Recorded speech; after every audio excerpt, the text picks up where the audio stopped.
صدیق رضی اللہ تعالیٰ عنہ نے کلمہ پڑھا تو یہ ایک خبر تھی کہ ابو بکر مسلمان ہو گئے، یعنی ایک بہت بڑے تاجر اور پھر اپنے قبیلے کے سردار اور لوگ جن سے مشورے لینے جاتے صاحب الرائے سمجھتے، معاملہ فہم اور سیانہ بندہ سمجھتے، ابو بکر صدیق مسلمان ہو گئے، بہت بڑی خبر تھی۔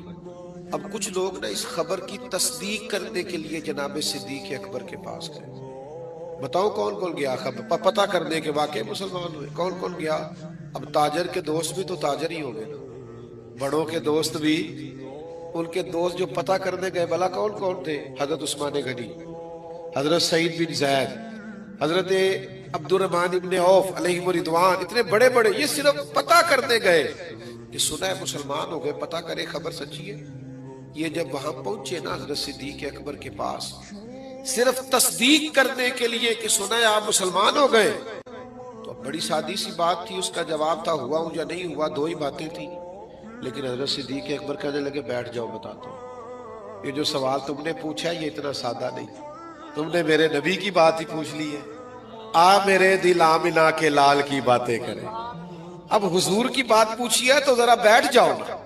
حضرت صدیق اکبر نے انہیں بٹھا لیا۔ علامہ اسماعیل حقی علیہ رحمہ نے لکھا ہے اس ذوق سے جناب صدیق اکبر نے نبی پاک کی بات کی، کبھی حضور کے اخلاق عالیہ کی بات کی، کبھی میٹھے بولوں کی بات کی، کبھی معاف کرنے کے جذبے کی بات کی، کبھی عطا کرنے کی بات کی، کبھی نواز دینے کی بات کی، کبھی قریب کے کرم کرنے کی بات کی، اس ذوق سے بات کی کہ وہ جو صرف پتہ کرنے آئے تھے نا مسلمان ہوئے ہیں کہ نہیں، وہ کہنے لگے ہمیں بھی لے چلو، ہم سب نے بھی کلمہ پڑھنا، ہم بھی چلیں گے۔ سودا لینے کے لیے بازار گئے ہم، اور ہاتھ اس کے بکے جس کے خریدار گئے ہم۔